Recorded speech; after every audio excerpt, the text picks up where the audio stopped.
very much. The paper I'm going to read is something of a mixture. There's a sort of bit of historical narrative and some wild speculation. And I don't want to be flying under false colours. So I know there's at least one art historian in the audience, and I'd better say now that everything in the way of historical narrative that you will hear, I got out of books. Mostly Jonathan Brown's marvelous El Greco catalogue and his book on Spanish painting. The rest is entirely my own fault.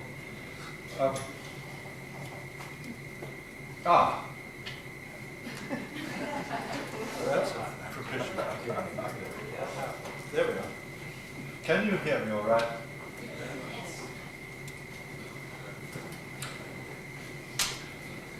El Greco arrived in Rome during the heyday of the Roman Maniera. Of those artists like Vasari, Salviati, or the Zuccari brothers, who were working under the tremendous shadow of Michelangelo's last works, The Last Judgment, and the frescoes in the Pauline Chapel. It was a generation of anxious intellectuals, their attention turned inwards towards the problem of painting, towards the theory of painting, and not surprisingly, many of them were writers. Vasari, of course, the father of art history, and there were others too. We have the first slide. Those tremendous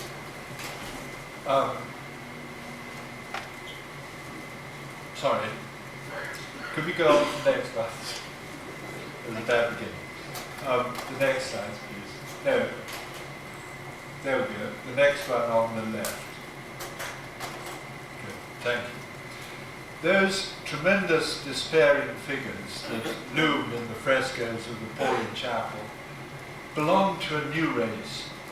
They were built on lines that were as far from the correct proportion of classical antiquity as they were from anything in the observed world.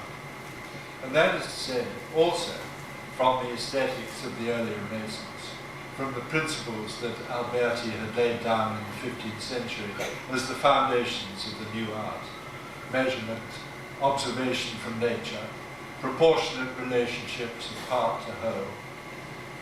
Now, Vasari, who knew Michelangelo, wrote he would make his figures 9, 10, and even 11 heads long for no other purpose than the search for a certain grace in putting the parts together, which is not to be found in natural form. And Vasari adds that Michelangelo would say that an artist must have his measuring tools, not in his hand, but in his eye. We know that El Greco knew this passage in Vasari because his copy of Vasari's Lives still exists with his annotations. And beside the passage that I've just quoted, he drew an eye. And elsewhere, not far away, he wrote, "As I understand it, the eye of a painter is like the ear of a musician." And he goes on to quote something that he'd heard from a friend. Giulio Clovio used to tell this story. When he asked Michelangelo about the value of measurements in art, Michelangelo told him that anyone who dealt with measurements was very stupid and wretched. The Florentine artists of the Quattrocento had pursued their aim of correct imitation in the study of nature, in geometry, in anatomy, in the measurement of antique remains, everything coming together in the invention of perspective. There, in perspective, the observer's eye had a determined, definite role to play. But what of the eye that Michelangelo was talking about, the eye that could be compared to a musician's ear? From where did it gain its authority? Where did artistic judgment come from? The Italian word for drawing is disegno, drawing and design in one word. And in his preface to his Lives, Vasari put this word at the center of everything, Disegno, he says, is the animating principle of all creative processes. And he immediately goes on to make it clear that he's using the word in a multiple sense. Disegno, in the local studio sense, as drawing, a sketch, a linear outline, perhaps through an observation, but perhaps as an idea, an intention, something imagined. But he's also using the word in the grandest, most elevated sense possible. It's through design that God made the world. So artistic judgment pointed in two directions, towards knowledge of the outside world and towards some inner faculty, nothing less than an intuition of divine purpose. The same thought is developed more elaborately by Vasari's fellow artist, a little bit younger than he, Federico Zuccaro, a painter that El Greco almost certainly knew, who also wrote a treatise in which design is the central matter. And Zuccaro talks about disegno in two senses. He talks about disegno esterno and disegno interno, external design and internal design. And he embellishes the word itself, treating it as an anagram for the words segno di Dio, the sign of God, segno di Dio in noi. Now, all of this, I know, is heading us in the direction of Neoplatonic philosophy, about which I'm not in the least qualified to speak. But as a painter, I can't help being stirred by the little I understand of this discussion. Now, do you think you could go back to those first two slides that came on my mistake? Good. El Greco was born in Candia, Crete. No, actually, I think there are two further back. Good, thank you very much. El Greco was born in Candia, Crete, in 1541. His real name was Domenikos Theotokopoulos, and this was how he signed his work all his life. El Greco, of course, is simply a nickname for Greek. He's first heard of as a master painter, that's to say, as a fully trained professional, in 1566, when a painting of his, a scene from the Passion on a gold ground, was sold in Candia in a lottery. These are two of his Cretan paintings, which the experts seem to be pretty sure about. Most of the Greek world was under Turkish domination. Crete, which was a Venetian colony, had become a gathering place for fugitives from the Turks ever since the fall of Constantinople in 1453. Many painters worked in Crete, working in the Byzantine icon tradition, and Cretan icons were exported widely. Icons were made according to conventions that went back for centuries. Let's have the next slide, please. They followed highly codified rules of style and content. It was, above all, an artificial style, unconcerned with imitation, the imitation of nature. Icons were painted on wooden panels with gesso and gold leaf grounds, usually in egg temper. Forms were based on schema that were passed on from work to work. Solidity was expressed by a convention of highlights, indicating the center of the form that had nothing to do with light as an observed phenomenon. Depth was expressed by vertical arrangement. The higher up something was, the further away it was taken to be. The image was functional. It was an object of contemplation, of devotion, of prayer, and at its strongest, it was a holy presence. This was the style that Vasari, spokesman for the Florentine Renaissance, described as barbarous, crude, stiff, mediocre. It was an utterly foreign language to him, and one that defied all his convictions about progress in art. But it was a robust style. It still had plenty of life left in it. The Greek painters of El Greco's time must have been fully aware of what had been happening in Italy. There was constant traffic with Venice.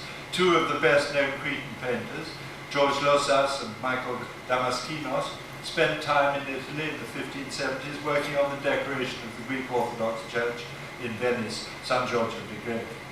They certainly must have looked around. compositional ideas borrowed from contemporary Venetians show up in their icons, as well as naturalistic details, but they're inserted as more or less unassimilated quotations. There's absolutely no concession to Venetian painting as an all-embracing style. And when they went back to Crete, it was as the Byzantine painters that they had always been, their style completely intact. El Greco seems to have arrived in Venice in the summer of 1568. He was 27 years old. He set himself, without reservation, to learn to paint like a Venetian. It was an extraordinary, astonishing undertaking. Trying to imagine it, one's thoughts are haunted by the shadow of other self-exiles, Achille Gorky in America. But for him, painting started in the new country. Van Gogh or Soutine coming to Paris. But for them, what happened was a matter of dropping a local accent and taking on the speech of the big city. El Greco is fully trained, a practitioner, painting in his own language. Learning Venetian painting whole as a coherent language was nothing less than to reinvent himself. It was to enter a new life. Next slide. My conviction is that the wonder of this self-transformation never left him. That his entry into the world of painting as it was revealed to him in Venice became and remained the deep subject of his art, and that however proficient he became in the execution of later commissions, however glorious his career in the service of the Spanish Church, it was the art of painting that he worked towards. Now, I can't prove any of this, at least not in any way that would meet the positivist standards of art historians. I'm speaking of what I see and of what my imagination tells me. Titian was still alive when he arrived in Venice. Next slide, please. Although he was very old. Tintoretto and Veronese and Bassano were at the height of their powers. The next slide, please. I show you Veronese on the right, Bassano on the left.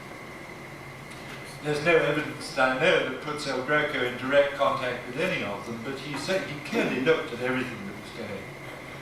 The three subjects that are associated with his years in Venice are all of figures in architectural spaces. There's an Annunciation, a Christ healing the blind, and can we have the slide on the right, please? The purification of the temple. Yes, that's right. All of them explore perspective. In all of them, the forms are consistently modelled in more or less consistent light, and in all of them, the poses and gestures are drawn from the lexicon of Italian painting. The Purification was painted only a year after his arrival in Venice, and you can see the beginnings. You can see the beginnings of an understanding of Titian's painterliness, of forms being drawn up by the brush out of that dark knot of colour in the centre. You can see Tintoretto in the extreme and mannered gestures, and in that deep funnel of space that rushes down back into the darkness. You can see Veronese in the cooler margins of the picture, the two bare-breasted women in profile. The figure of Christ and the old man sitting on the step are out of Michelangelo. The quail, the cage of pigeons, and the trussed lamb make you think of the sun. The next slide is photo. All his life, El Greco would revisit his pictures, sometimes repeating them exactly, sometimes developing them, sometimes borrowing from them. The trussed lamb, for example, will reappear in several versions of the Adoration of the Shepherds that we'll be looking at later on. And on the left here is a much, much later version of the Purification, now in a style that's completely his own. The next slide on the left, please. Good. Yeah. The first version of the Purification, the one that you were looking at over there a minute ago, had been painted on a panel. The second version was on a canvas and nearly twice as large. This was painted in Rome. At some time, El Greco had got to know a miniature painter and illuminator called Giulio Clovio. Here is El Greco's portrait of him on the left.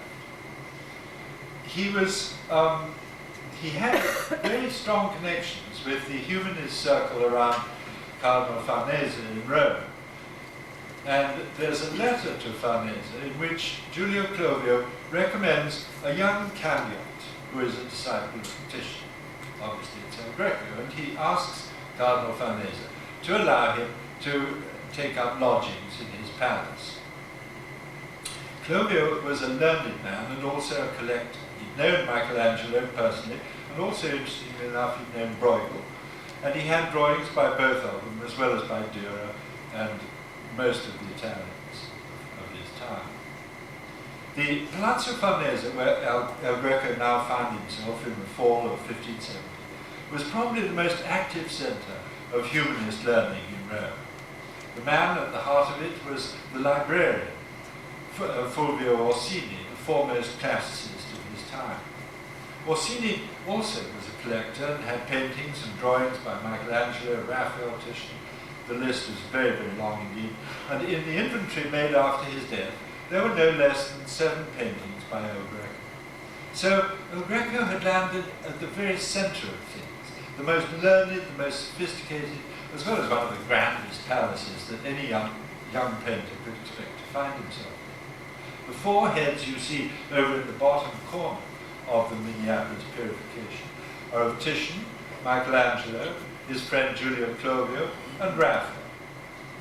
They're there as a homage, you might say, to his masters, but also perhaps as a kind of boast. This is the company I'm keeping now. I'm one of them. The next slide, please. One item that was in the Farnese collection for several years was this marvelous painting, The Boy Lighting a Candle. It's an ekphrastic picture. That's to say, it illustrates a literary description of another picture. Orsini possessed in his library several editions of Pliny's Natural History. And one of Pliny's many descriptions of ancient pictures mentions a painter called Antipholus, who is praised for his picture of a boy blowing a fire. And he goes on to describe the beautiful light thrown on the boy's face. El Greco is bringing the ancient picture into the present, and one can imagine how this must have entertained the humanists of Orsini's circle. But the interesting thing is that he does so without a trace of antiquarian idealization. The boy is in the here and now, imagined with all the disheveled accidents of the real world, brought to us by the light from the burning ember. The drawing is robust. The drawing is robust. What's happening? Are we all right? I know. Shall I try and speak up? The drawing is robust, broad, eagerly locked onto the bosom. Look at how the narrowly pursed lips draw into the plane of the face, and how the nose is built up on that plane, incisively, darkly modelled. Look at those ledges under the eyes, the felt surface across the eyelids. And it's when we get there that we realize those touches of the brush. We're in the world of painting as painting, a hand touching a surface, modulating the weight and size and value and direction of each touch in the interest of meaning. We are drawn into the making of it. We share his attention. We even share the nightmare difficulty of drawing the palm of the boy's right hand, which has gone horribly wrong and emerges from the crisp ellipse of the sleeve like some sort of polygon. And this passage doesn't work any better in the replica, the one on the left, which was in his son's inventory after his death. What both pictures assert so movingly is the action itself, the concentration and absorption with which the boy blows and blows, making light. This action, the next slide please, this action is at the center of another picture where the boy blows in front of an audience. The title that has come down to us is simply Allegory. sounds reasonable enough, but for me it can't possibly be the whole story, because it doesn't discharge the atmosphere of this picture, the feeling of suspense, the feeling of wonder that is certainly erotic, but more than that, the feeling of a dark mystery about to be unfolded. Now, I believe that what El Greco is allegorizing here, perhaps secretly, is painting itself. Now, the blowing and kindling would be about inspiration, about disegno interno, about that link made in effort and concentrated desire between the facts of the world and the light of angels, about the fire of work itself. Now, the monkey is the ape of nature, the agent of imitation, that role that Picasso, El Greco's most effective fan, reminds us of again and again. And now, perhaps the figure on the right is not just a fool, but imitation's first audience, the painter himself. And he grins like a bumpkin at the task that is being set out in front of him. El Greco's self-exile from Candia, his self-invention in Venice, must have meant an extraordinary liberation and an opening of horizons.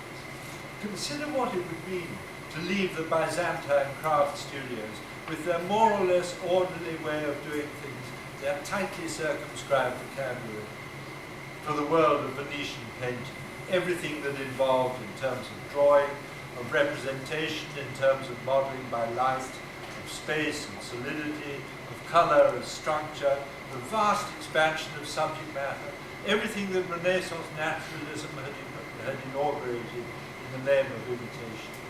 All this mediated by the substance of oil paint, with its range of value, its richness, its range from the opacity of earth to the transparency of air, its infinite plasticity, its corrigibility, its power to embody both thought and sensuality, ideas and feelings.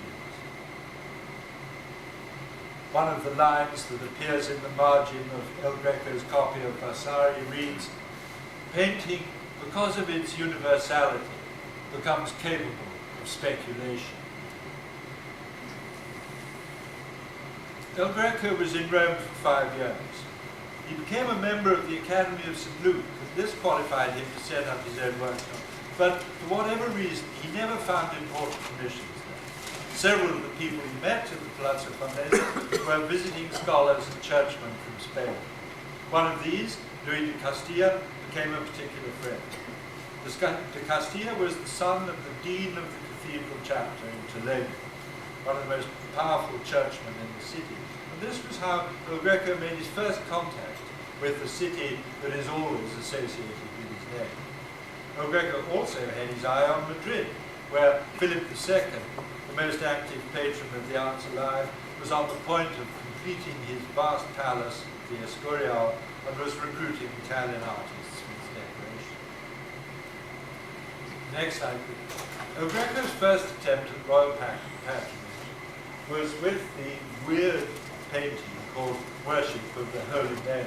I show you on the left the little model for it, which is just about this size in the National Gallery in London, and the whole painting, the huge painting on the right. It's not clear how this came to join the royal collection, but apparently the king, who you remember was an enthusiastic collector of Hieronymus Bosch, liked it very much because shortly El Greco was commissioned to paint a large subject for a chapel in the Escorial. This was to be the martyrdom of St. Maurice in the Cathedral region. And at the same time, through the influence of his friend Louis de Castilla, he received an equally important commission from the Cathedral of Toledo, a disrobing of Christ for the vestry of the cathedral. Now, Toledo was one of the most important cities in Spain. It had been one of the sites of the royal court until Philip II decided to settle the court in Madrid about 40 kilometers to the north. Toledo's prosperity was based on luxury textiles, silk, and on the high-quality swords that were famous all over Europe. It was a cosmopolitan city, dominated by an enormous Gothic cathedral, with a university, many libraries, many monasteries. There was a sizable population of scholars, theologians, historians connected with the church, and also educated laymen, nobles, rich merchants, many of whom were collectors. Greco seems to have found his feet in the city with remarkable speed. There wasn't much local competition. Local painters were still working as craftsmen generally. There was no one with El Greco's learning and sophistication, and certainly not with his enormous talent. He had brought with him from Italy a high sense of the calling of an artist, and of painting and of painting as belonging with the liberal arts. This attitude showed up as soon as he delivered the disrobing of Christ to the cathedral. Next slide, please. About 2 years after the commission. Again, the model is on the left and the painting is on the right. Now, with the painting delivered, he came up against the system by which painters in Spain were paid. Briefly, this read as follows. The artist craftsman would be given a small down payment with the contract. When the work was delivered, the artist would name his price, and the church would name hers. The difference would be settled by an arbitrator. This obviously put the artist at a terrible disadvantage, for he was out of pocket and had to be paid. The church could wait. El Greco fought this system all his life, and indeed much of what is known about his life comes from the records of the innumerable battles in the court.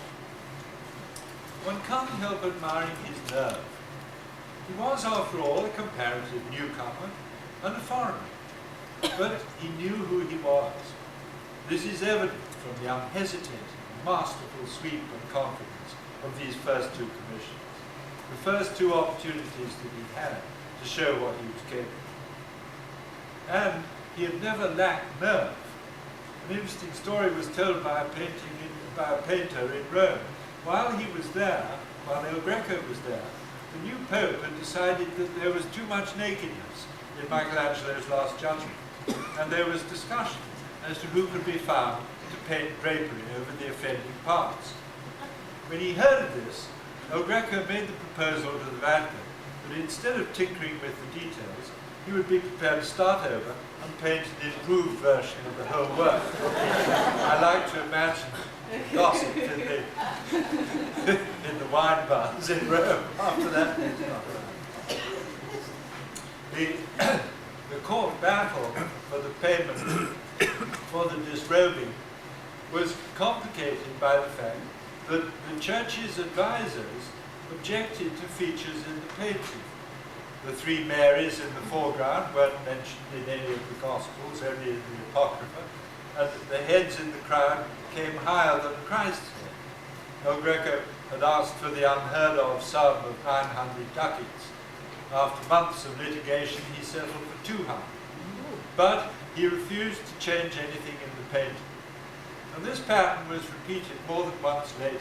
He seems to have been able to argue the theologians down, even if he couldn't get his money. Could we have the next slide on the left?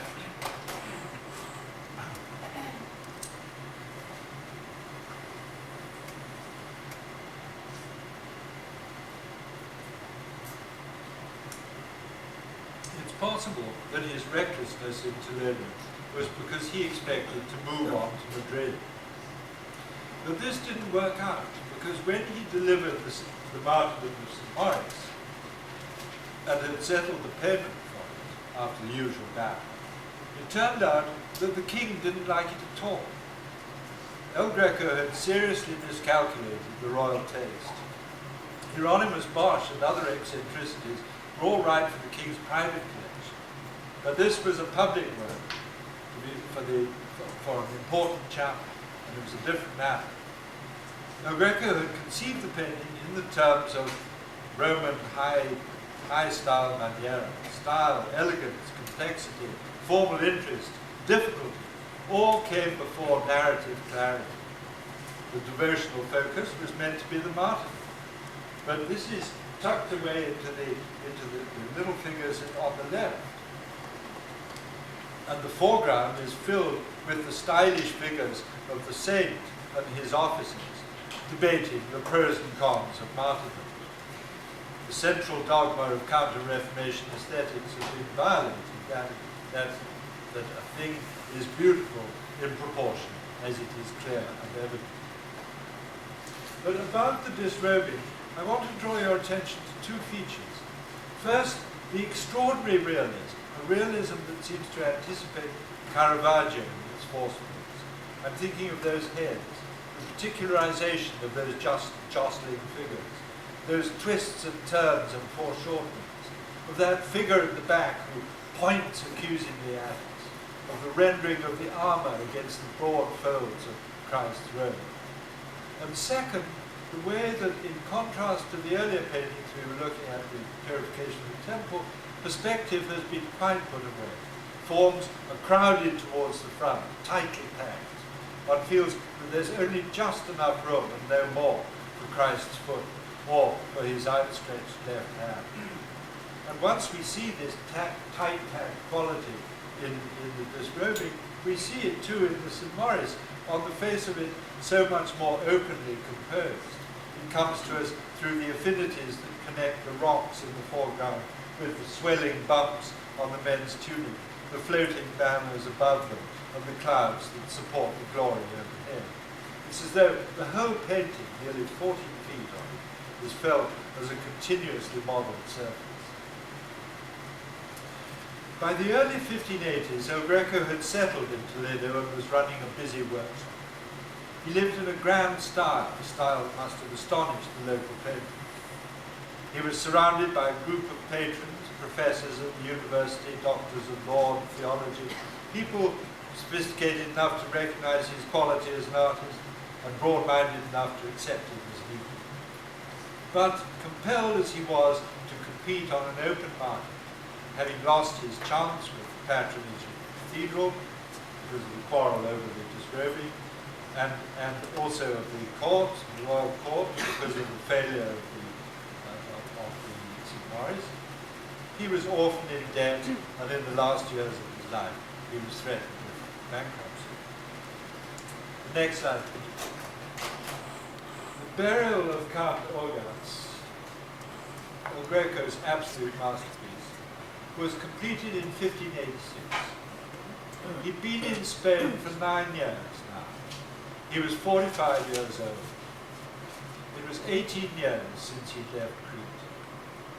He'd been in Spain, as I say, for 9 years, and during that time he'd made paintings of an imaginative power and formal originality that were incomparably greater than anything done in the same period anywhere in Italy. The commission for the burial was to celebrate a miraculous event that had happened at the funeral of a noble benefactor 2.5 centuries earlier, when the body of Count Orgaz was being prepared for burial. 2 saints, St. Stephen and St. Augustine, had come down from heaven and had lowered the body into its grave. This was the scene required in the contract, which also specified that around the scene should be many people who are looking at it, and above all this there must be an open sky showing the glory. All the forms in the picture are brought up close to the surface. The heads of the cherubim press forward like knobs out of the clouds that are expressed like spreading drapery. The events of the burial itself stand in tremendous weighty relief on the very threshold of the picture. The many people demanded by the contract are in contemporary dress and form a row that divides the burial from the glory overhead. The Count's soul, a silvery transparent infant, is helped through the clouds by an angel, while the Virgin and saints intercede for him. Faces are expressionless but alert. Meaning is conveyed by different vectors of attention. Most of the witnesses look or gesture downwards, adding the energy of their attention to the weight of the limp, armoured corpse. The boy on the left insistently directs us towards it too. A single head among the witnesses fixes us with a riveting, deadpan stare. The priest is back to us hands flung out, has seen what is happening above. His vision is insight, faith, and allows him to bridge time, to bring into the present fact of the painting, the then of the miraculous burial, the now of the onlookers, and the events above which are outside time. The faces of the onlookers must be portraits, we never doubt it. This sense of likeness gives an indescribable shift of feeling and a kind of vivaciousness to the centre of the painting. In the realm of the miracle, the massive, weighty forms are encrusted in fine detail, the embroidered copes, the picture within the picture that depicts St. Stephen's martyrdom. And this offers a strange counterpoint to that band of plain black that isolates the row of onlookers. The two golden bent-over figures of the saints repeat the shape of the opening in the sky, as if they'd been brought to earth by some sort of continental drift. The angel echoes the corpse and his shroud, caressing the form of his armored torso, reflecting his leg with its wing and upper arm. I said a minute ago that the onlookers' faces must be portraits, but I know that the whole question of likeness is a very slippery one. How could one possibly know if these were actual individuals? Well, scholars draw their conclusions from comparisons among different portraits. But I want to come at the question from a slightly different angle. The next slide. What distinguishes El Greco's portraits is, for me, their ability to convince that one is in the presence of a living being. And I suppose that one rationalizes this almost spooky sense of presence by calling it a likeness. His sitters are vivid, alive. They have the light of intelligence, but that feeling of their life doesn't go away. I think everyone must have had the experience looking at portraits. At a certain point, the sitter has a tendency to turn into a lay figure. And if the painting is any good, there's still plenty to look at. One's eye brushes over the sitter, and it's Rembrandt that one ends up looking at, not Marguerite Titian, not Doge Greeting. If the painting is less good, you're stuck with a dummy and you move on. But this never happens with an El Greco painting. I believe that in making his portraits, something was at work, some mental or emotional trait that had its roots in his Byzantine past, and that he came to see the task of the portrait as analogous to the making of an icon. I quote from a great writer on Byzantine art, Otto Demas.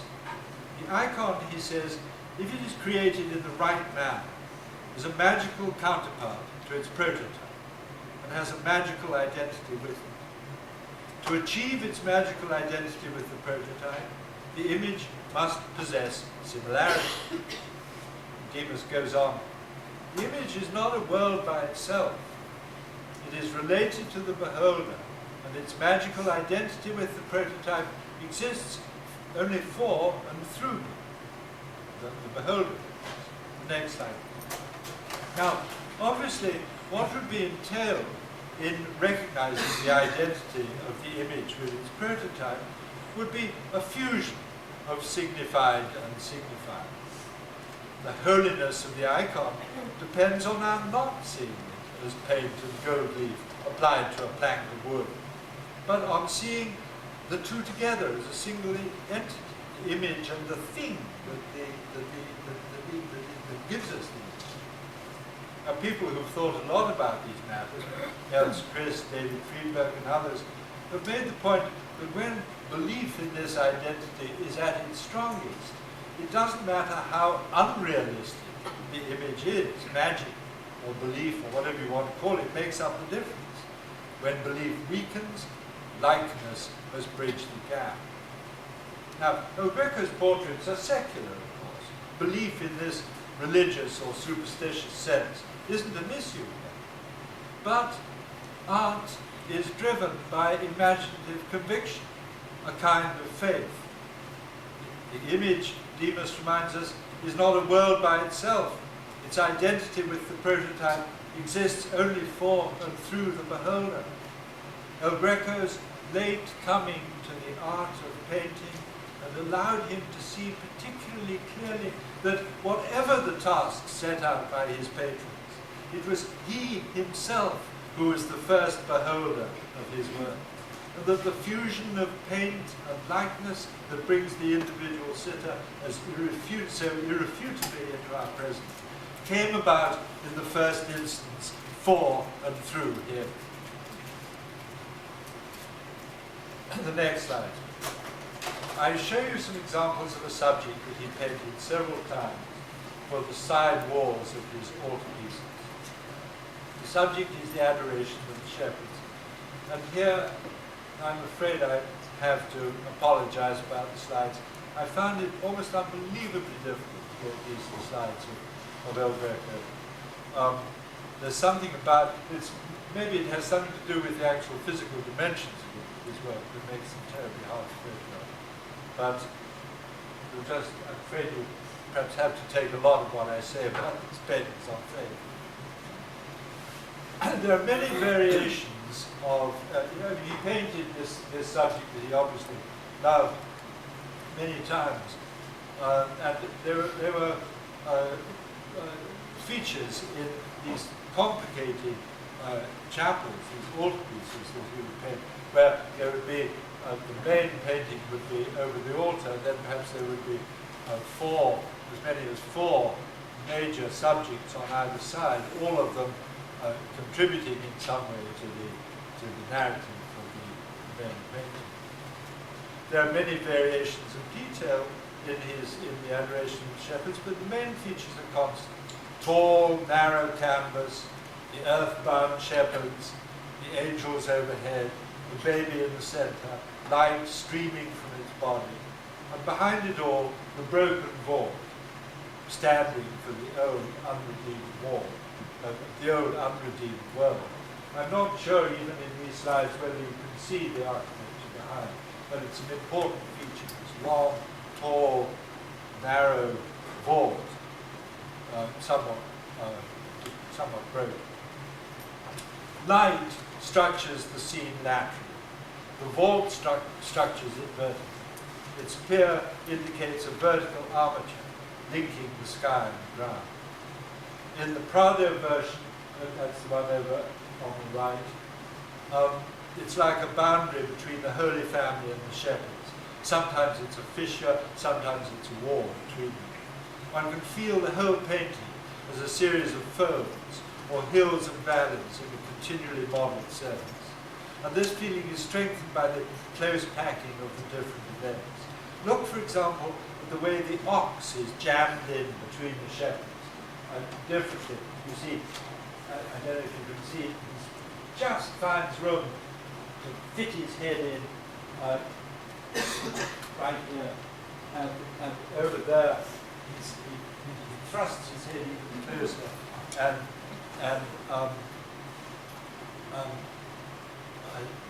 his neck shares a contour with Joseph's left leg. The two forms come right up together like this. The horn curves back to enclose the kneeling shepherd, and at the same time the crescent, of course, invokes the crescent moon, the emblem of Mary's virginity.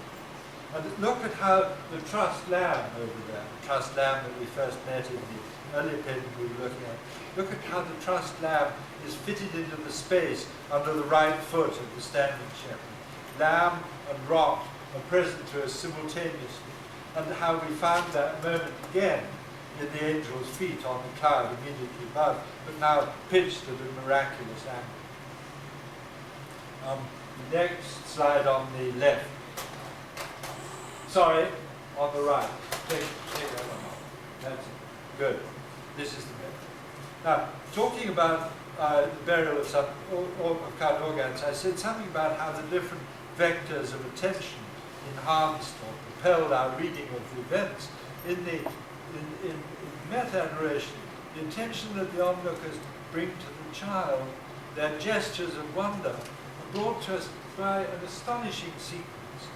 Our entry at the foot of the picture is guided by the shepherd's stick lying on the ground, and its axis is parallel to the axis of the outstretched hands of the figure on the right.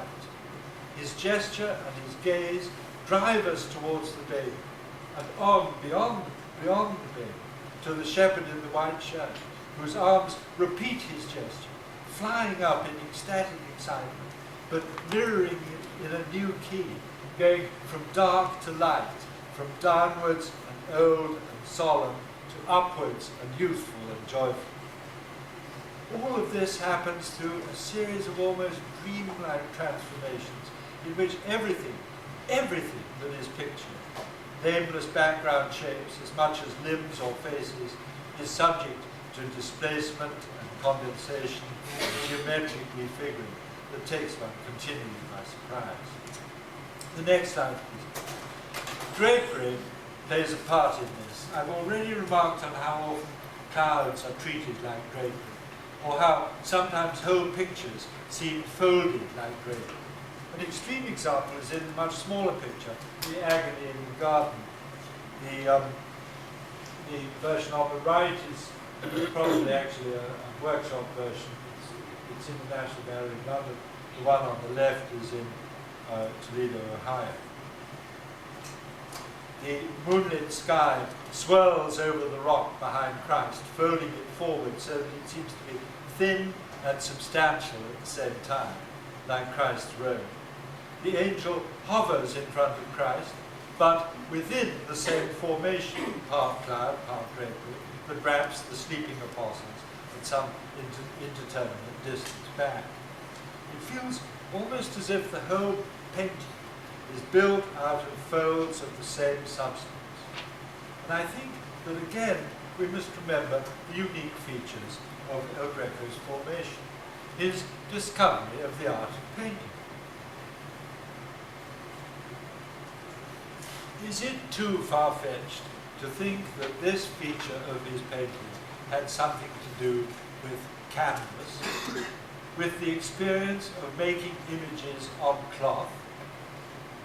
In Venetian painting, with late Titian above all, we're never unaware of the surface, the grainy, resilient fabric, stretched under his brush, responsive to his touch. The physical knowledge of canvas, in contrast to the hard, unyielding surface of the panel, must have been an ingredient in El Greco's self-transformation. But I think there may be even more to it than that. I remind you of my earlier quotation from Otto Demos of Byzantine icons. They had to show similarity to their prototype, he wrote. Now, obviously, this doesn't mean likeness in our sense. Authenticity would be a better word. There were two sources of authenticity for Byzantine images, both of them legend. Next slide. One was the paintings of St. Luke, and I show you a Byzantine painting held to be by El Greco, which happens to be of St. Luke in his studio painting. The other legendary prototype was the Vera icon, the true likeness, the image that was imprinted on the piece of cloth that St. Veronica had used to wipe the sweat off Christ's brow at Calvary. During the Counter-Reformation, the Veronica was a popular subject all over Catholic Europe, particularly in Spain. Often painters brought a very high level of illusionism to the fabric itself, enhancing the impression of the veil as a real object, presenting the image as a holy relic. El Greco painted several versions of the Veronica. Now, the thing is, we're looking at a picture of a picture. And the picture isn't just of a face, it's of its support, too, a fabric. I can't help believing that when he was working on this subject, he must have thought about this conflation, the miraculous Veronica legend, and the painter's own psychophysical experience of making an image on canvas. And I imagine him telling himself that one of the things that he was doing was painting. Next slide. Finally, I want to look at a fairly small devotional subject that he treated in many variations, the penitent Magdalene. The first version has her, which is on our left here, has her in a monumental pyramid. attributes the skull and the flask of oil are at the bottom left. In the Kansas City version on the right, her pose is the same, but her surroundings are reversed. The next slide on the left. In a later version, her features are more composed. Her earthly situation, remember she was a repentant prostitute imprisoned in her carnal beauty. Her earthly situation is given to us in the unnerving conjunction of her breast with the skull. Next slide on the left.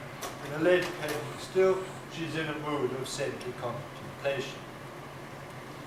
The next slide on the left, please. The version that seems to me the most remarkable is the Kansas City painting. I show you two slides of the same painting. They're both a little bit cut. They're both terrible slides. It's the best I can do. It's easy to be put off by the head. Those brimming eyes, cliches of piety, too much incense. But block the head off. Block the head off with your finger. And look again. That bare arm. It's hard now to look at anything else. Is there anything in all of painting more present, more deeply rooted in the physical? Rembrandt, Courbet, or early Cézanne, or any other master of the earth. There's a lot to look at in this picture, but all our perceptions return us to the arm. The other thing that strikes me immediately is how frankly it's painted. I'm thinking of passages like the lid side of the rock, and how the hatching brushstrokes respond to the hair that falls alongside it, or the solid, smooth surface of the arm juxtaposed to the dancing invention of the coiling hair or the abruptly faceted sleeve. It happens in front of your eyes, firm, clear, mobile, in a continual state of becoming. When he was very old, Greco was visited by a painter, Francesco Pacheco, the future father-in-law of Velasquez. Pacheco recorded his astonishment at the old man's insisting on his continuing search for this immediacy. Who would believe, Pacheco writes, who would believe that Domenico Greco put his hand to his paintings many times and retouched them over and over to leave the colours unblended and distinct? I remind you of that sentence that El Greco wrote in the margin of his Vasari. Painting, because of its universality, becomes capable of speculation. Now, one way of glossing this would be to say that painting could be a vehicle for ideas and a way of thinking, which, when we consider the complexity of his work as illustration of religious doctrine, it undoubtedly was. But capable of speculation could be given another slant.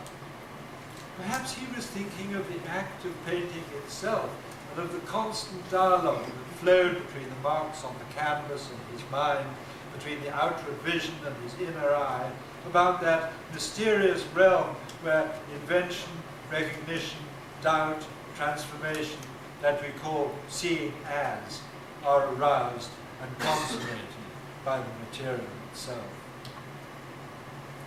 If the Magdalene's arm is all arm, certain of its place and weight, almost everything else in the painting is on the move.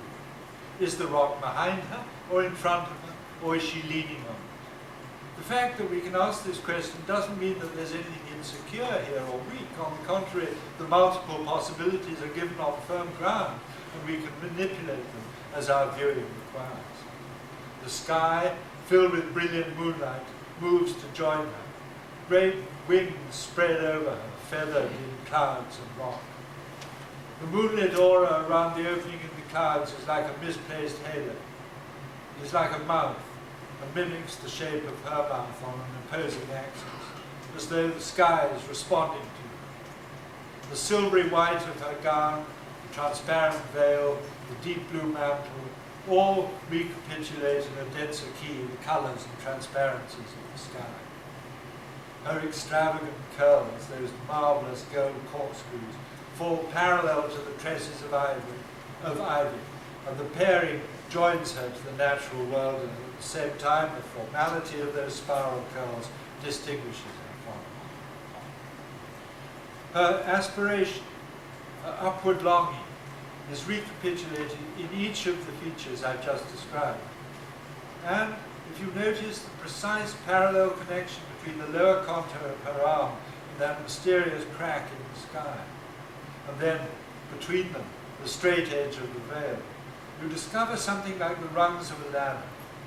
You climb upwards from the arm to the sky, and her face, the clue that explains or gives words to everything that the painting has been silently telling us, turns counter to that movement, to the left. Could there be a stronger demonstration of disegno esterno, and disegno interno, of drawing conceived as the hinge between the visible world and the world of the spirit, here rehearsed in the substance of oil paint brushed onto canvas? Next slide, please. He died in 1614. At least two of his Spanish friends were poets. One was the famous Luis de Góngora, and the other, a man called Fray Hortensio de Paravicino, whose portrait you see over on the right, wrote 4 sonnets addressed to him. Apelles peer, he wrought for better times, not one of plaudits. His strange art will be admired in times to come, but never matched. Crete gave him life and the painter's craft, Toledo a better homeland, where through death he kept appointment with eternity. By the time these lines were written, El Greco's high mannerist style had long been out of fashion in Rome. Next slide. And it was soon to be out of fashion in Spain too. The new century was to belong to Zurbarán and Velázquez, both of whom had begun their apprenticeships by the time of El Greco's death. It's hard to believe that El Greco ever vanished the way that Vermeer or Georges de Latour vanished. There was just too much of it. But he certainly fell out of favour. The 18th century was thoroughly embarrassed by him. Extravagant, contemptible and ridiculous, as much for his disjointed drawing as for his unpleasant colour. This was how one treatise summed him up. And this continued to be the standard view of him inside Spain. It was pretty much how Picasso's father thought. A great deal of the cultural history in Europe in the 19th and early 20th century could be told in the story of El Greco's revival. Théophile Gautier, writing in 1840, called him extravagant, bizarre, perhaps a little mad. And the point is that under the sign of Romanticism, these were all compliments. By mid-century, the painters were after him. The next slide, please, on the right. This painting, Saint Ildefonso, belonged to Jean-François Millet at one time, and then later on it was in Degas' collection. Manet in Madrid, to look at Velázquez, went on to Toledo. Cézanne copied him from an engraving in a magazine. In Spain, his rediscovery boomed at the end of the 19th century, when, after the defeat in the war with America, Spain was turning in on itself and rediscovering its own culture. And this was when the legend of El Greco's mysticism arose, and all sorts of connections were imagined between him and St. Teresa of Avila and St. John of the Cross, who had both, as a matter of fact, been in Toledo at various times during El Greco's life there. But they were both persona non grata with the church circles with which El Greco was working. When El Greco was taken up by the German expressionists in the early years of the 20th century, his alleged madness was a big point in his favour. And the idea of something morbid or sick about him was soon augmented by scholars who worked up theories about his eyesight, utterly unfounded, of course. In Paris, the colony of expatriate Spanish painters followed El Greco eagerly. Which one amongst them, a reviewer asked in 1901, which one amongst them will become their El Greco? It was a question that would haunt Picasso for years. The next slide. A friend of his, the painter Zuluaga, who lived near the Bateau Lavoir, owned several El Grecos, most importantly, the extraordinary... Won't go? That's it. Really? Ah, well, is there one left? Okay, all right, that'll do. A friend of his, the painter Zuluaga, who lived near the Bateau Lavoir, owned several El Grecos, most importantly the extraordinary name painting that you saw a minute ago, now in the Met, called The Fifth Seal of the Apocalypse. John Richardson tells us that Picasso was obsessed by this picture and spent hours in front of it when he was working on the painting that later became known as the Demoiselle d'Avignon. Thank you very much.